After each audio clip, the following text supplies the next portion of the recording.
السلام علیکم ورحمۃ اللہ۔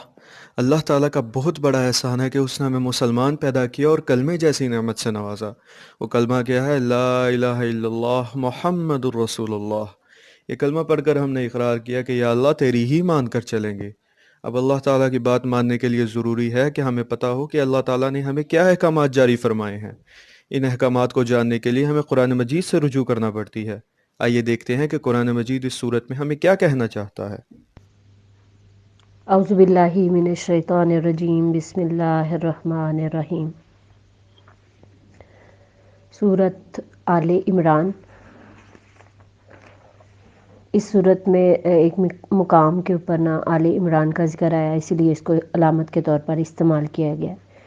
اس صورت کے تقریباً 4 حصے کیے گئے ہیں۔ پہلے حصے میں صورت کے آغاز سے چوتھے رکوع تک جو آیات ہیں وہ تقریباً جنگ بدر کے زمانے میں ہی نازل ہوئی۔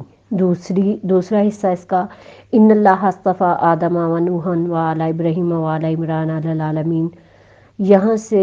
اللہ نے جن لوگوں کو آل عمران کو دنیا والوں پر ترجیح دے کر اپنی رسالت کے لیے منتخب کیا تھا اس سے شروع ہوتی ہے اور چھٹے رکوع کے اوپر اس کا اختتام ہو جاتا ہے۔ یہ وفد نجران کے آمد کے موقع پر نازل ہوئی۔ تیسرا حصہ اس کا 7ویں رکوع سے 12ویں رکوع تک جو ہے وہ تقریباً پہلے حصے سے متصل ہے۔ چوتھا حصہ اس کا اس میں اور وہ 13ویں رکوع سے لے کر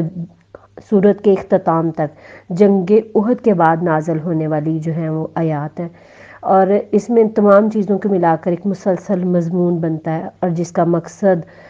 جو ہے وہ مضمون کی یکسانیت کو برقرار رکھنا ہے۔ ان میں 2 حصے کیے گئے ہیں، ایک حصہ اہل کتاب اور یہود و نصارہ پر، اور دوسرے وہ لوگ جو محمد صلی اللہ علیہ وسلم پر ایمان لے کے آئے۔ سورہ بقرہ میں جن ان کی خرابیوں پر، اخلاقی اور اعتقادی خرابیوں پر ان کو تنبیہ کی گئی تھی، اب اس صورت میں قرآن ان کو دین کی طرف بلا رہا ہے کہ جس دعوت کی شروع سے تمام انبیاء جو ہیں وہ جس کام کی دعوت دیتے چلے آ رہے ہیں، جو کہ اللہ کی فطرت کے مطابق ایک ہی دین ہے۔ چونکہ پہلی آیات، کتب، صحیفے، تختیاں یعنی الواح وغیرہ جو ہیں وہ بھی اللہ ہی کی طرف سے نازل کردہ تھیں، اور قرآن بھی اللہ ہی کی طرف سے نازل کردہ ہے، اس لیے اللہ کے پیغام میں کوئی تبدیلی نہیں آئی۔ یہ وہ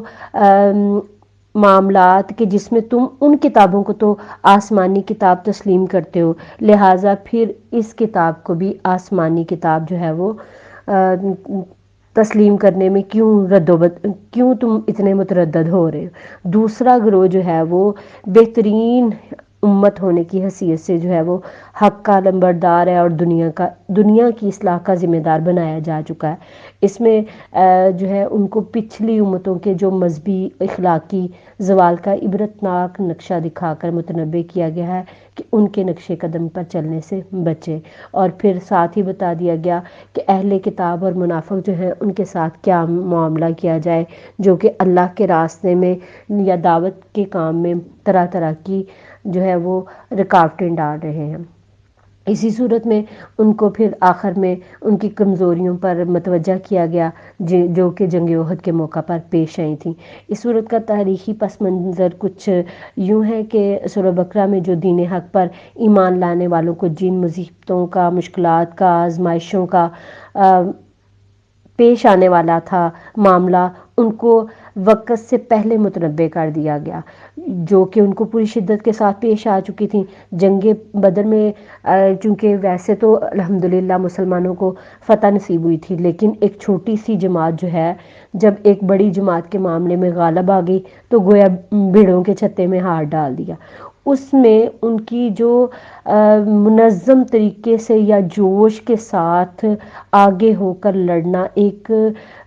عرب کی بڑی بڑی طاقتوں کو چونکا گیا تھا، ہر طرف طوفان تھا، اور مسلمانوں کے اوپر بھی ایک خوف اور بے اطمینانی کی حالت جو ہے وہ طاری تھی۔ یوں لگتا تھا جیسے یہ چھوٹی سی جماعت جو ہے اس کی تمام دنیا جو ہے وہ مخالف ہو چکی ہے۔ اس میں ایک تو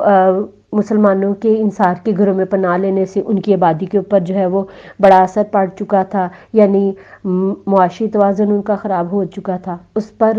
مزید یہ کہ جنگ کی مصیبت نازل ہو گئی، یہ کہ اس کے بعد نبی کریم صلی اللہ علیہ وسلم نے جن یہودی قبائل سے جو کہ مدینے کے اطراف میں تھے ان کے ساتھ جو معاہدات کیے ہوئے تھے انہوں نے بھی اس کا پاس نہیں رکھا، بلکہ انہوں نے کتاب و آخرت کے ماننے والے مسلمانوں کی بجائے بت پوجنے والے مشرکین کا ساتھ دیا۔ اور پھر بدر کے بعد تو یہ لوگ کھلم کھلا دوسرے قبائل جو ہیں ان کو مسلمانوں کے خلاف جوش دلا دلا کر بدلہ لینے پر اکساتے رہے۔ اس میں سب سے خصوصاً بنی نذیر کے سردار کعب بن اشرف نے اس سلسلے میں اپنی پوری مخالفانہ کوششیں کی اور اس کو انتہا تک پہنچا دیا، اور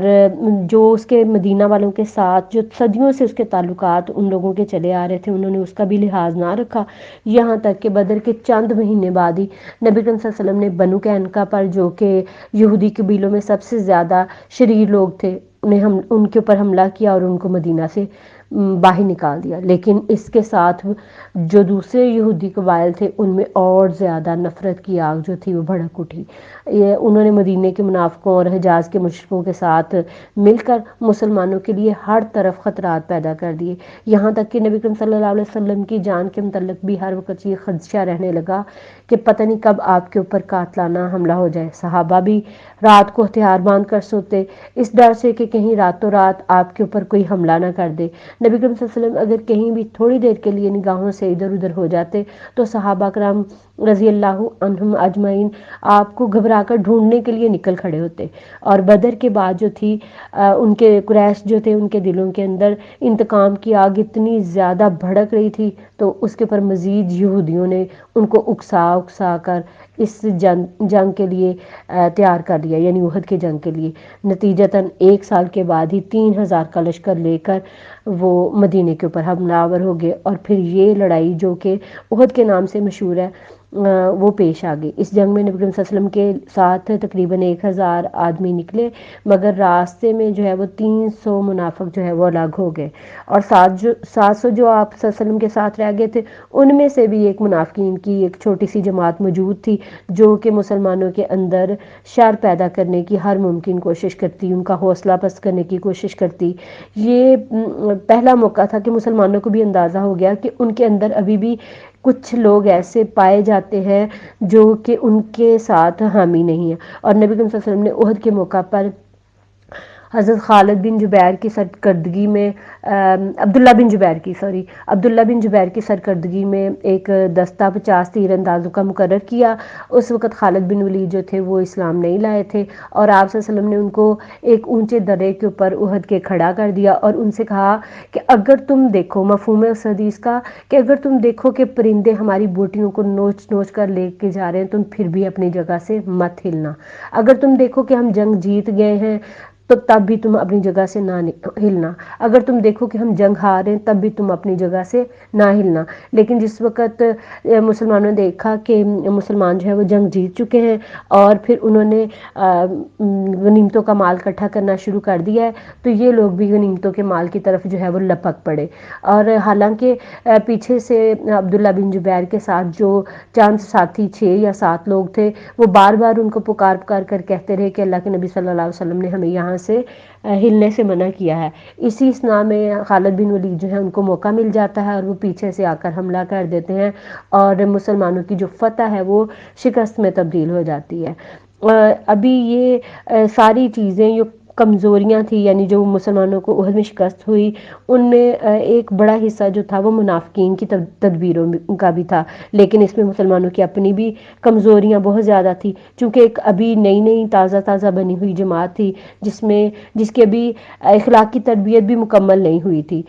تو ان کے لیے لڑنے کا دوسرا موقع پیش آ چکا تھا۔ پھر ان کمزوریوں کو جو ہے وہ ان کے اوپر ایک مکمل تبصرہ کیا گیا کہ جو کمزوریاں پائی جاتی ہیں ان کی نشاندہی کی گئی، اور پھر ان کو آئندہ زندگی میں جو جنگیں آنی تھی ان کے لیے ان کا لائحہ عمل تیار کرنے کے لیے آسانی ہو گئی۔ اور اسی موقع پہ اللہ کے نبی صلی اللہ علیہ وسلم پکار کر آپ صلی اللہ علیہ وسلم ان کو آوازیں دیتے اور کہتے کہ الیہ عباد اللہ، اے اللہ کے بندو میری طرف لوٹ آؤ، میں اللہ کا رسول ہوں، میں عبد المطلب کا بیٹا ہوں۔ اور کچھ مسلمانوں نے حضرت نبی کریم صلی اللہ علیہ وسلم کو جو ہے وہ گھیرے میں لے لیا کہ کہیں آپ صلی اللہ علیہ وسلم کو کوئی نقصان نہ ہو، لیکن اسی موقع پر آپ صلی اللہ علیہ وسلم کے جو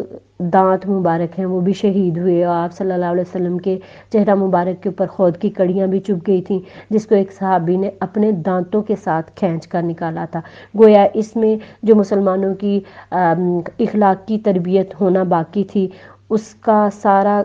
جو ہے وہ معاملہ اللہ تعالیٰ نے مکمل طور پر ایک نقشہ کھینچ کے ہمارے سامنے پیش کر دیا کہ آئندہ زندگی میں بھی تم کو ایسے معاملات پیش آئیں گے تو تب تم نے کیا رویہ اختیار کرنا ہے۔ سبحان ربک رب العزت عما یصفون وسلام علی المرسلین والحمد للہ رب العالمین۔